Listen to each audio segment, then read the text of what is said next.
this video, I'm going to give you everything you need to know about Sarasota in less than 3 minutes. Hi, I'm Ryan Zakos. I was born and raised here in Sarasota. I'm going to do this video obviously with a little bit of bias because I was born and raised here. But I did go to school in Virginia. I went to South America for a couple of years. My wife's from Pennsylvania. We had the opportunity after South America to travel around. We lived on the east coast of Florida, New York, and even worked in St. Pete and Tampa. So we have a great perspective of all these different areas of the country, and we did settle on Sarasota, and for good reason. So Sarasota, back when it was founded in the early 1900s, was founded alongside with great influence of people like John Ringling.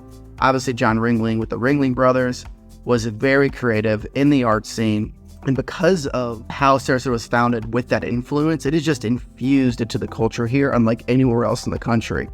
I love that about Sarasota. Sarasota has the Oslo Theater, which has Broadway shows that you would see in New York with the quality that you get from these big city productions here in Sarasota. You have Van Wezel, which has world-renowned artists from orchestras to bands to musicians coming in and performing arts, ballets here at Van Wezel. Not only is it in this performing arts and culture, the arts, museums, and scene here in Sarasota, but it's actually like bled into this culinary world. We have 20 plus Zagat-rated restaurants. I think I was reading an article, the most out of any city in the United States. This culture of arts and creativity has now bled into this culinary world. Whether you want seafood, you want fine dining, or you want an elevated casual, you can find a restaurant that's unique.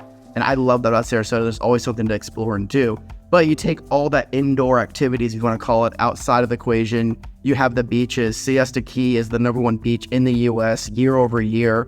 But Siesta Key is, in my opinion, a little more commercialized now. I think you would love it. Go check it out. The vastness of the beach, the sand is unparalleled with anything you'll get in the rest of the country. But what I love about Sarasota is you have Longboat, you have Lido, then you have Turtle, then you have Casey and Nokomis, and all the way down to Venice. So this is all these beaches are in Sarasota County, and they're all unique. Whether you want to go shelling at Shark's Teeth, hunting in Venice, or you want to go up to Longboat for more of a serene, quiet, natural feel, you have that. You have that choice in Sarasota County. Sarasota County has done a great job on their Parks and Recs. So they have wonderful county parks in Oscar Shear, but then you have state parks like Mayaca right around the corner where you can go on an airboat ride and look at the alligators. You can walk the trails. There's tons of things to do here in Sarasota, whether it's outdoors, indoors, let alone the mangrove tunnels, whether you want to kayak or paddleboard mangrove tunnels off Lido's. Then whether it's outdoor activities, indoor activities, the weather spectacular, all this with somewhat of affordability. I know that people are going to say Sarasota's become unaffordable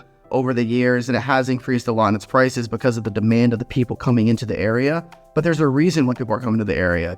This is still affordable compared to what you would get elsewhere. Where can you be within a couple miles to one of the best beaches in the US, have all the entertainment that surrounds Sarasota, be just less than an hour to a handful of different airports, international airports, so you have easy access in and out. But then you also have the professional sporting events like Tampa Bay Bucks, the Lightning, the Rays, with Tampa right around the corner, less than an hour away. So you have all these things that you can experience and enjoy about Sarasota at a fraction of the cost of what you would get in some of these big cities. So my favorite thing about Sarasota is you get the big city amenities, but you still get the small town feel. The one drawback is people are finding out about it. People have found out about it. If you came 50 years ago, you would say that Sarasota is night and day difference from what it was 50 years ago. But that culture of art, creativity is still bleeding throughout Sarasota, and that has not changed. They've done a great job of preserving that. There's has a ton to offer. I obviously am in real estate. I would love to talk to you about housing and get into that. Obviously, I shoot a lot of videos on housing and development here on this channel, so check those out. But if you have any questions about Sarasota or the surrounding areas, I'd love to be a resource for you. I hope you enjoyed this video. Please like, subscribe, and would love to hear from you soon. Talk to you soon.